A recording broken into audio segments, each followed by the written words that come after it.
Hi, it's Mary Jo Stauberg, and I'm back with another painting in my Hidden Hope series, the body of work that I did while I was going through a healing journey. I'm really still on that healing journey.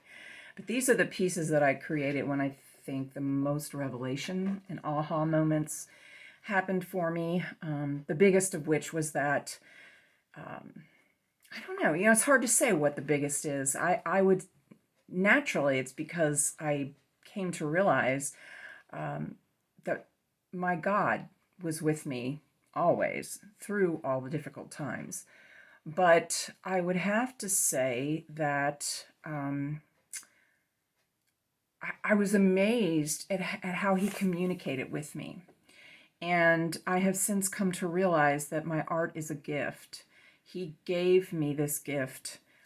He put it in me while he was creating me and knitting me in my mother's womb. So I get to use this gift for many reasons. The biggest one is pleasure. It gives me so much pleasure. I feel so much joy while I'm working. But it also helps my mind because I'm thinking a lot. I'm keeping it active. And it hopefully gives others joy as well. But also what I've realized now is there's a message, and that's why I call this Hidden Hope.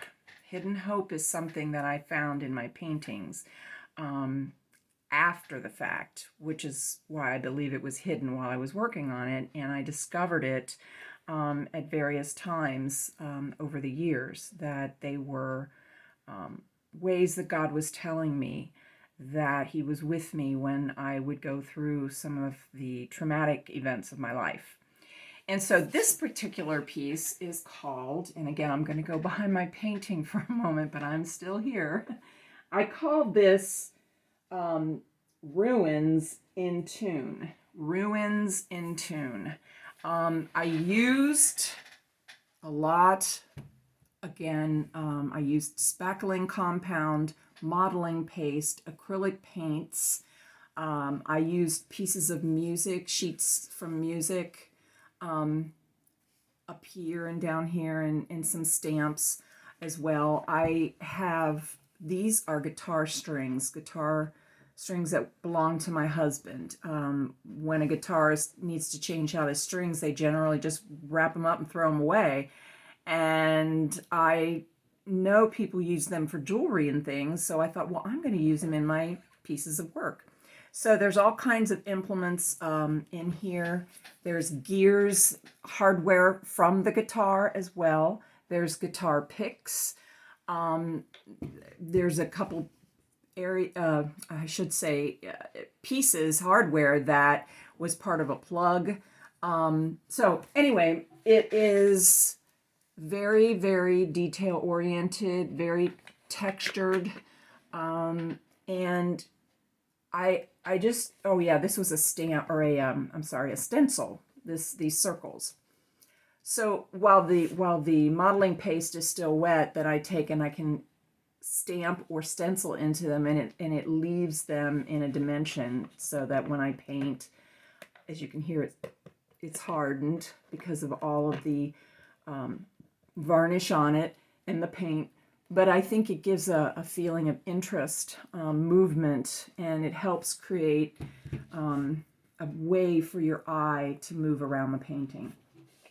I did this intentionally because I love music. My husband loves music. But when I started it, what was interesting was it was going to be, I think it was going to be this way. It was a landscape view. And we were having dinner one night, and I took it and leaned it up against the wall and realized there was a musical note in it. I did not do this intentionally. I just was playing with the wire. And if you've ever tried to wrap or work with guitar string wire, it's very hard. So while I was wrapping it, I didn't intentionally do it, but it turned into a musical note, which just gave the piece its finish. I love music. I played piano when I was young. I took lessons. I got pretty good at it. But I had a lot of performance anxiety. I didn't like to be in front of people.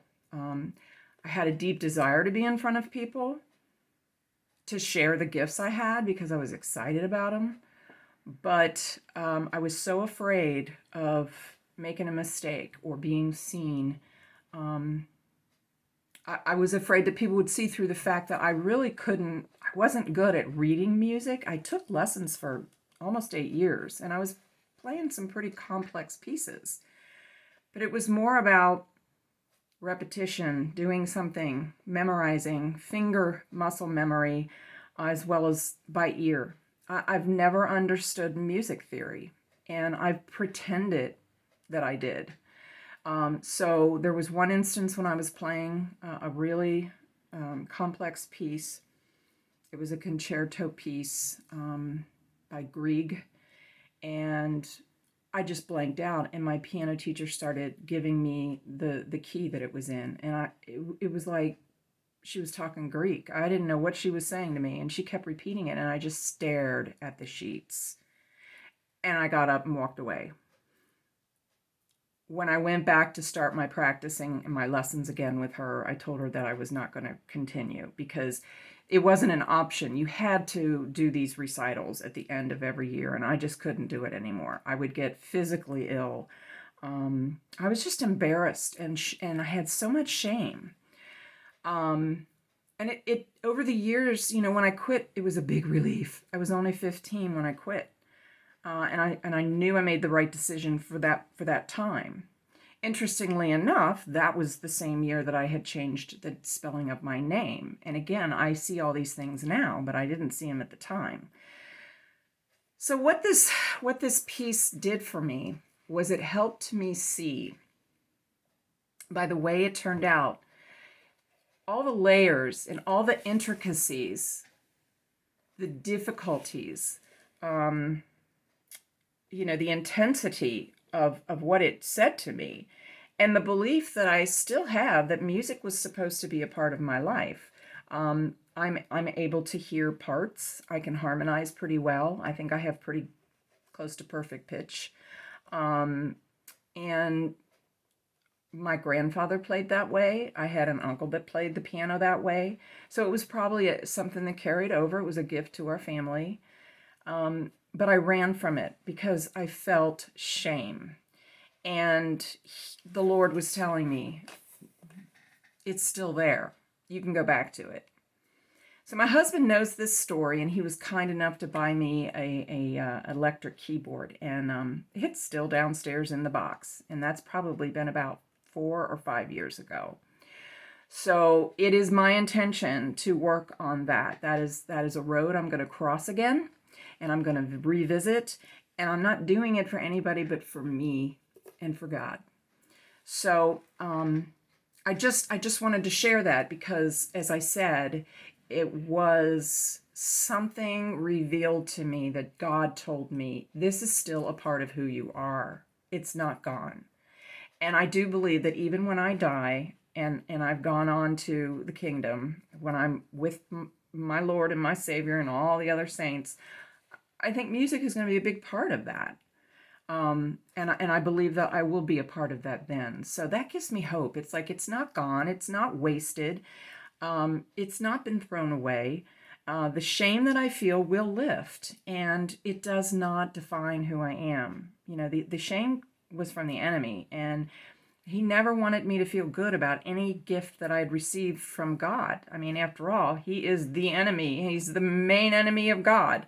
And he wants to ruffle our feathers all the time.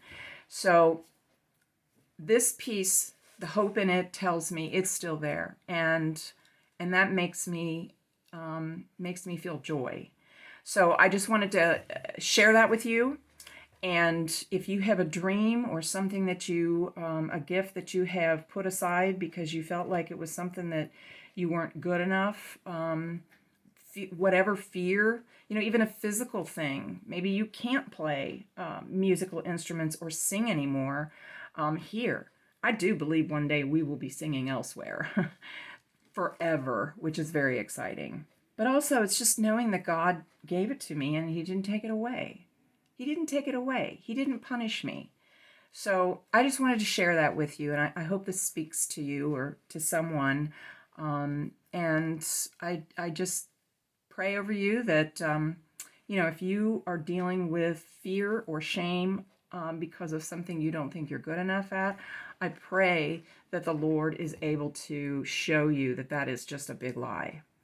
So this is Mary Jo Stoutberg, artist and complex trauma survivor, and I just bid you a great day and be blessed. Take care.